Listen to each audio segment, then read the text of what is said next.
Muito bem, nesse último bloco do Espaço Capixaba, vamos falar da importância do planejamento estratégico para pessoas e empresas. Está aqui Luciano Zorzal, que é consultor de carreiras e também consultor de empresas. Tudo bem, Luciano? Boa tarde. Tudo bem, boa tarde. Primeiro, parabéns pela menção honrosa lá na premiação. Ele concorreu com Bandes, quem mais?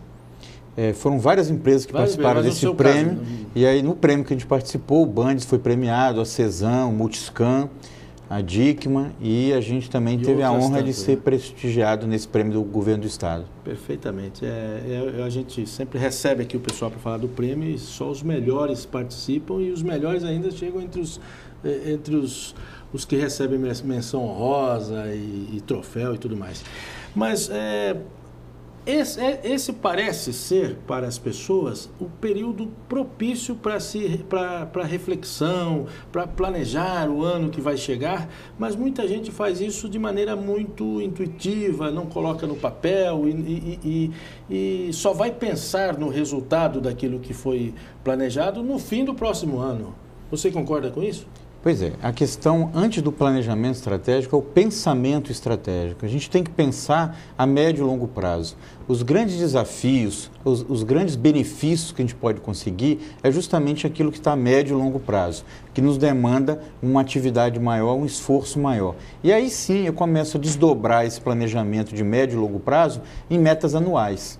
Normalmente agora no final do ano as pessoas estão preocupadas em vou emagrecer, vou pagar umas contas, quando deveria estar pensando vou fazer um curso a mais, vou conseguir um aumento na minha carreira de uma nova colocação no mercado, ou as empresas, vou atingir novos patamares, e isso é possível a médio e longo prazo. Agora, então não há as pessoas não têm o hábito de acompanhar aquilo que foi planejado. E também, pior ainda, o hábito de colocar no papel aquilo que foi planejado. Essa é a primeira dica, vamos botar assim. Colocar no papel é maneira de falar, que hoje em dia as pessoas gostam hoje de a gente precisa escrever e colocar pontualmente quais são os seus planos, suas metas e quando você vai atingi-las. Uhum. E mais do que isso, como você vai atingi-las. Então, não é simplesmente o fato de escrever, é que ao escrever, você tem que organizar o seu raciocínio e definir realmente, claramente o que você quer e principalmente se você está disposto a pagar por aquele preço, porque nada vai vir de graça. Então, uma empresa, quando se propõe a aumentar 20% o faturamento, ela vai ter que fazer um movimento, um esforço para atingir esse faturamento e depois para poder conseguir entregar os produtos ou prestar o serviço ao cliente. Mesma coisa os profissionais. Ele não vai querer chegar a ter um aumento de salário, ter uma mudança de cargo, se ele não se esforçar, se ele não fizer algo diferente. Uhum. E aí, ao escrever isso, eu começo a pautar o que realmente é prioritário para mim. Bom, as pessoas, saindo das empresas, mas mais assim, as pessoas, o indivíduo que quer planejar a sua vida ao longo do ano de 2011, por exemplo, você aconselha ele a seguir que passos? O primeiro passo seria qual e quais seriam os próximos? Bom, então, a minha sugestão é o seguinte. Primeiro, pense em 2013 e 2014. Uhum. Por quê? Eu dou palestras relacionadas a isso e as pessoas muitas vezes não sabem onde querem estar em 2013 e 2014. Por que eu estou colocando um passo à frente?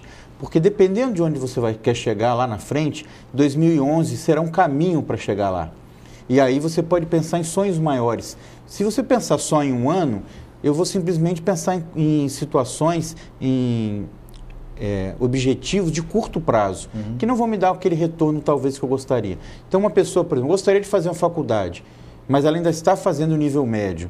Então ela tem que pensar 5 anos na frente. O que ela vai fazer agora? Arrumar um estágio, de repente, naquela profissão que ela gostaria de trabalhar, para ver se é aquilo mesmo que ela quer. Isso é pensar estrategicamente. Senão a gente vai pensar só para o ano de 2011 em fazer coisas do tipo, vou fazer um curso de 2 semanas, eu vou fazer uma viagem e não pensar o que eu posso ter realmente de crescimento na carreira que vai me demandar um esforço de médio e longo prazo. Bom, então você define as suas metas para os próximos anos, tem a meta final, né? Na minha vida eu ainda quero chegar no ponto X. Exatamente. Né? E aí, a partir dessa definição mais a longo prazo, define os primeiros passos. Isso, que aí eu vou desdobrando. Então, o ideal é você ter metas de curto prazo, porque isso vai te motivar à medida que você vai conquistando essas metas de curto prazo. As de médio prazo, que já começam a te dar um resultado mais expressivo, para que aí sim você consiga atingir suas metas de longo prazo. Senão a gente está sempre sempre correndo atrás do prejuízo, sempre resolvendo o que é mais simples. Muitas vezes as pessoas, diante de cada obstáculo, ficam desanimadas, né, desmotivadas. Por quê? Porque às vezes o objetivo é pequeno. Se eu estou pensando lá na frente, não é um pequeno obstáculo que vai fazer diferença para mim. Perfeitamente. Zorzal, muito obrigado pela presença mais uma vez. Espero que ao longo do ano de 2011 nós tenhamos muitas oportunidades mesmo de ter você aqui conosco, contribuindo com as suas informações. É uma satisfação estar aqui, um feliz 2011 para todos. Para você também e para você que está em casa. A gente se vê no próximo programa, se Deus quiser. Um abraço e até lá.